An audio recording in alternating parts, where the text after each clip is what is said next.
Hello everyone, George DeSantis here with a look at the market for week ending Friday, January 4th, 2018. I hope everyone had an enjoyable holiday season. I did. It was wonderful with family and friends. And so it's time to get to take some serious looks at the market.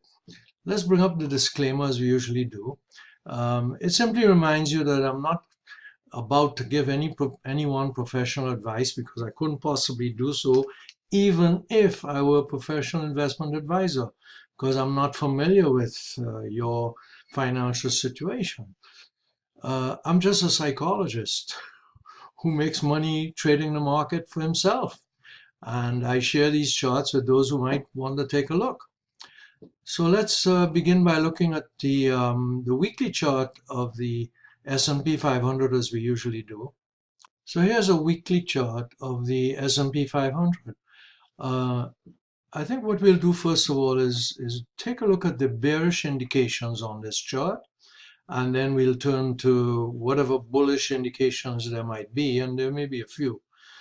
So let's take a look at the bearish indications. First of all, insofar as the bearish indications are concerned, we saw that the tariffs were issued here on aluminum and steel, and since then the market has come down. It does mean that the tariffs alone caused the market to come down. Just a coincidental thing perhaps, but it was in conjunction with a few other facts. Market was very overbought. It was it was at the upper end, at the upper Bollinger Band, and so it pulled back for whatever reasons other than the tariffs. Now, the first sign of the problem was when the 4 EMA, that yellow line, crossed below the red line, which is the 9 exponential moving average, and that crossed below the 30 weighted moving average right here. So that's way back in at the end of October. But the problem started to show up earlier in October when the 4 crossed below the 9 EMA, this red line here, the 9 exponential moving average. For those of you who are new and you want to get up to speed on some of the technical terms and so on, one of the best books that you can read would be The New Trading for a Living by my friend Alex Elder. Dr. Elder has written a number of books on the market, and that is his best, the New Trading for a Living. It's well written, it's in color, it's easy to read and to understand. So let's continue.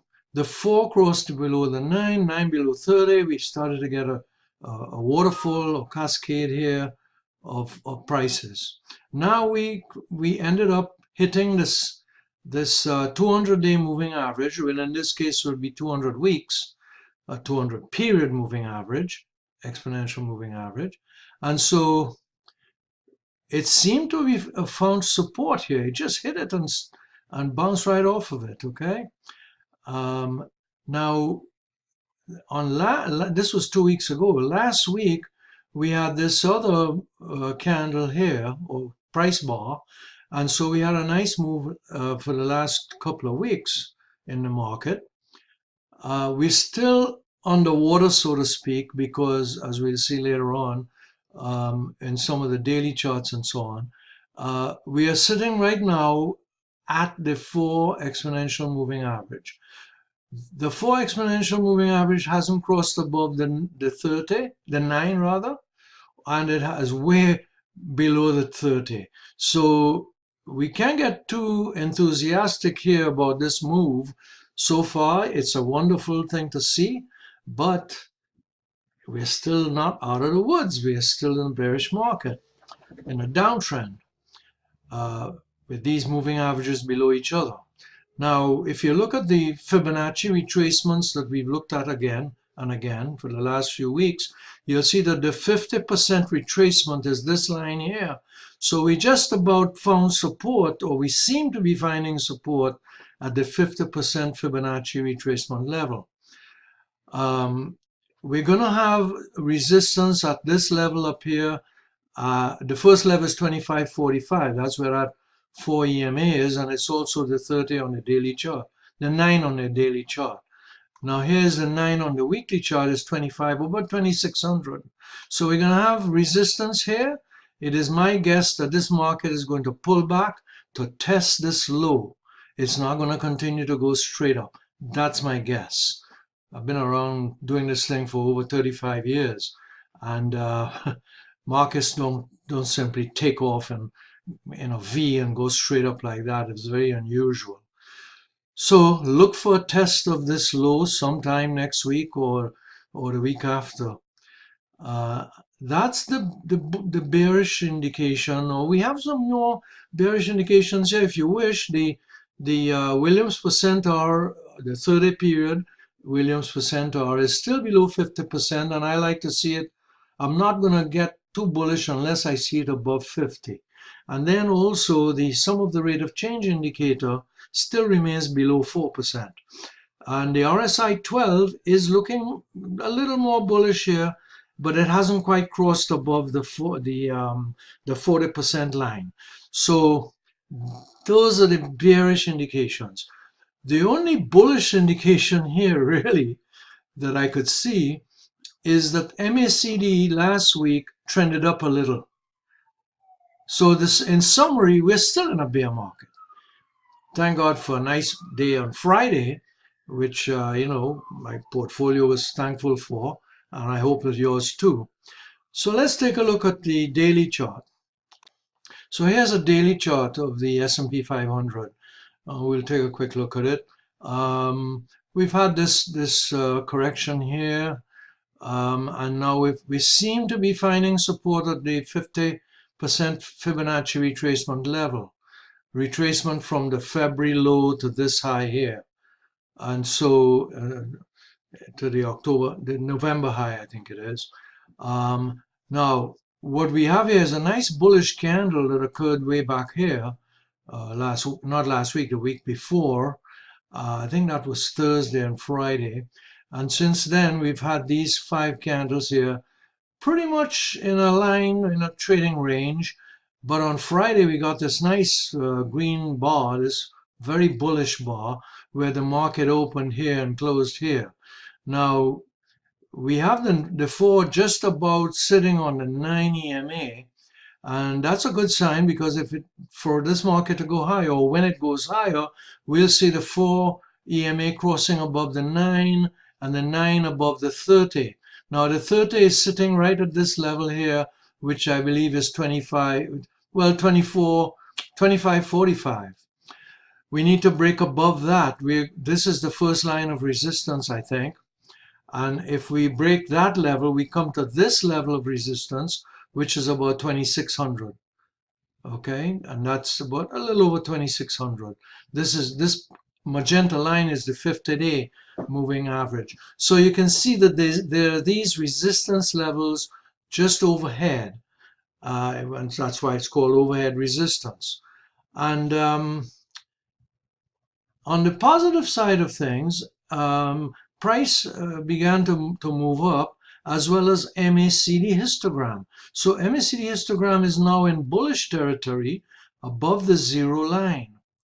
We don't have a bullish divergence on this, but it is in bullish territory now. So that's a good sign. Another indication, another bullish indication, is that the RSI 12 line crossed above 40%. That's good. That's a positive sign. We still need to see Williams and the sum of the rate of change indicators cross above these key levels. In this case, in case of Williams percent R, above 50%, and in the case of the sum of the rate of change indicator, above the 4% line.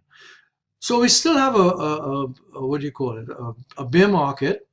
There are signs of life.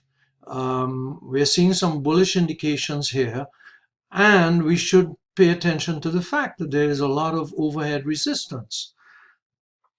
So we'll take what the market gives us for now, and I intend to keep trading it, you know. So let's take a look at some individual stocks. So before we get to the individual stocks, here's a chart that Alex sent us It looks a little different because he has a line chart. This is a bar candlestick chart. This is the new high, new low index.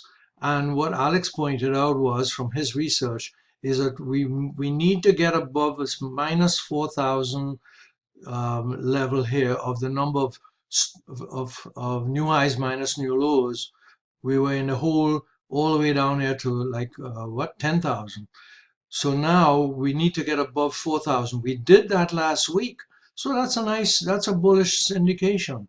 If you're looking for another bullish indication. Now here we have a chart of the S&P 500, a weekly chart. Instead of all these red bars, now we have a blue bar. Interesting. A blue bar means we are allowed to go either long or short. So whereas with the red bars, we couldn't go long, couldn't be buying the market. We're not allowed to do that according to the impulse indicator. This past week, we're allowed to go long or short. So that's interesting.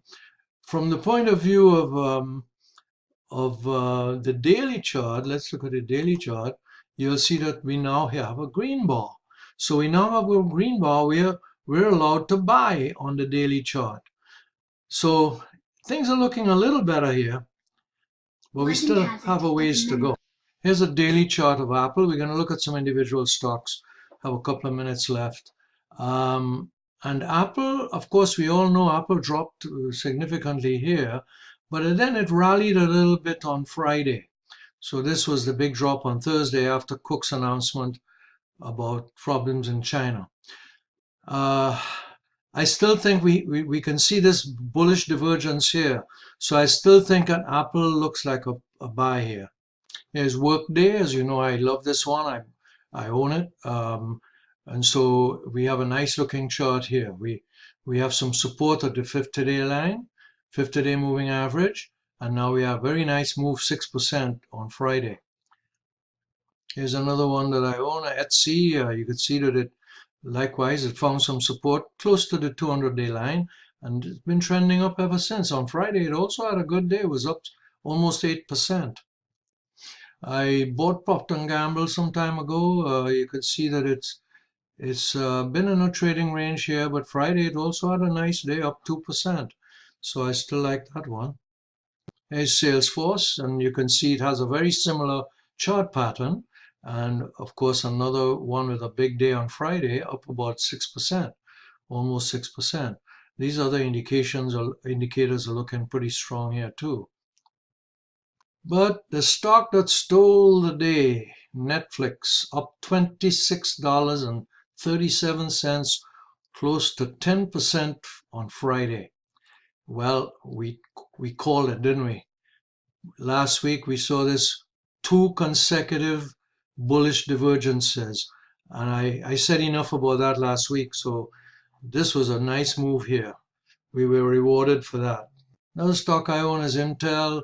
Doesn't look as strong as some of the other ones, but I still hold it. Has a nice looking chart on Friday. It was up 6%, so that's encouraging. Some of you know that stock that I made a lot of money on, most of my money back in the 90s, was Dell. Well, I couldn't help but buy a few shares of Dell. So I bought it. It's still holding at a low of about 45 here. It's now at 46. I didn't go hard crazy, but I bought some shares. It's a sort of a sentimental thing.